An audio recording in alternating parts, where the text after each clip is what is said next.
Bonjour, donc aujourd'hui ce sera une nouvelle vidéo sur la conception et la simulation d'un redresseur bridge, donc double alternance. Donc on va utiliser un bridge ou bien ce qu'on appelle un pont ou bien un pont de Grates.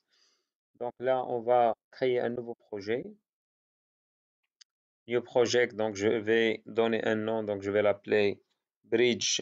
Bridge c'est pont en français, bridge. En anglais, c'est bridge. Un pont, c'est bridge. Rectifier. Rectifier. Donc là, c'est rectifier en anglais. C'est la traduction de redresseur en anglais. Donc bridge rectifier. Et là, je vais stocker voilà, ce projet-là dans le dossier TP3 redressement. J'appuie sur Next, Finish. Donc, ensuite, je vais aller dans Components Mode. Donc, Pick Devices. Donc là, je vais y aller chercher les composants dont j'aurai besoin pour concevoir ce circuit. Donc j'aurai besoin d'une tension qui est sinusoïdale, voilà, alternative. Donc V signe, V signe, voilà. Donc un générateur alternatif. Ensuite, je vais utiliser un bridge donc, qui est le pont, voilà. Donc bridge. Je clique deux fois là-dessus. J'aurai besoin d'une résistance RS et puis d'un condensateur, capaciteur en anglais, cap. Donc voilà.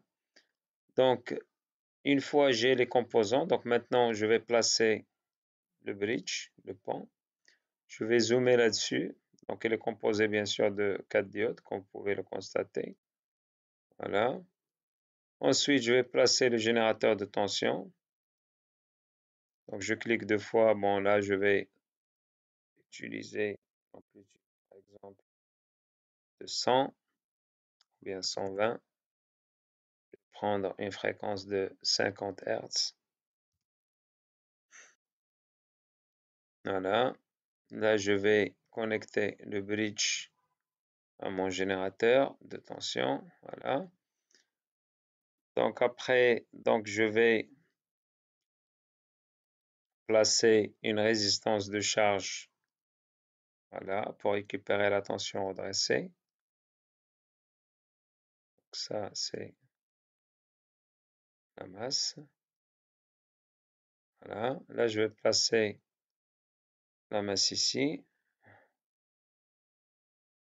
Et puis là, je peux visualiser ma tension de sortie en passant par un probe voltage. Voilà, c'est là. Là, je vais l'appeler Vout. Là, je vais placer aussi deux.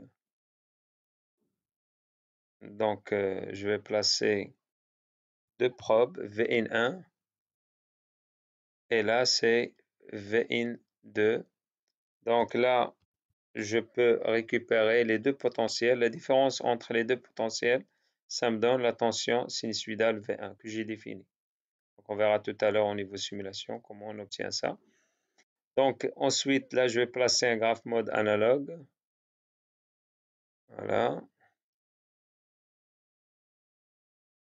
Donc là, je vais déplacer les circuits. Là, je vais placer ma courbe ici. Deuxième figure analogue. Voilà.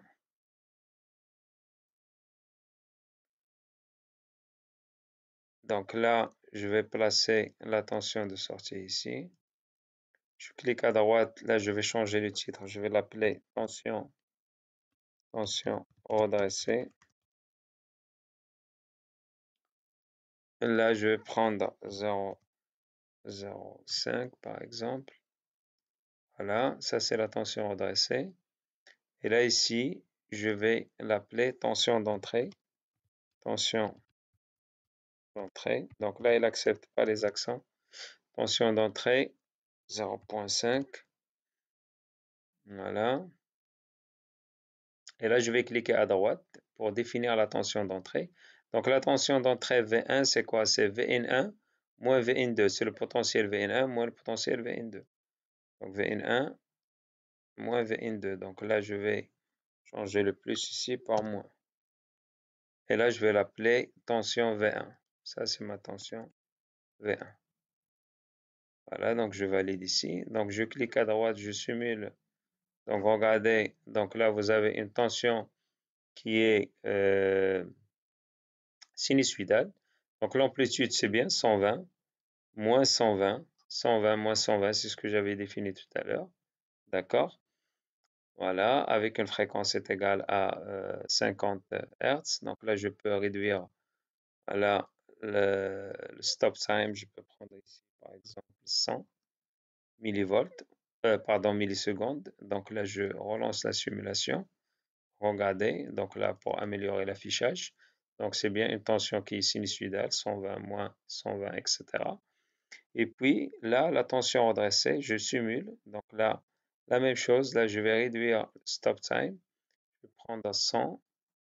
Voilà, pour avoir un affichage voilà, de la tension redressée qui est correct. Donc regardez, on a un redressement double alternance. Donc là, je peux superposer la tension avec la tension d'entrée. Donc regardez, je relance la simulation. Regardez, on a bien un redressement double alternance. Donc tension d'entrée, donc avec bien sûr la tension de sortie qui est redressée. Donc là, c'est un redressement double alternance. Donc si on veut avoir une tension quasi constante, donc là on revient sur Component Mode, on va ajouter un condensateur en parallèle avec la résistance de charge, donc ce qui va nous permettre d'obtenir une tension qui est quasi constante, vous allez voir. Donc là, je vais prendre le condensateur, je vais prendre des valeurs de 220 microfarads. Je clique à droite, je lance la simulation. Donc regardez, on a bien une tension qui est quasi constante. D'accord? Donc là, vous voyez le rôle du condensateur. Donc là, pareil ici, je clique à droite, je lance la simulation. Donc regardez, on a bien une tension qui est quasi constante. Donc je peux visualiser ces tensions-là en utilisant un oscilloscope, donc Instrument Virtual Oscilloscope.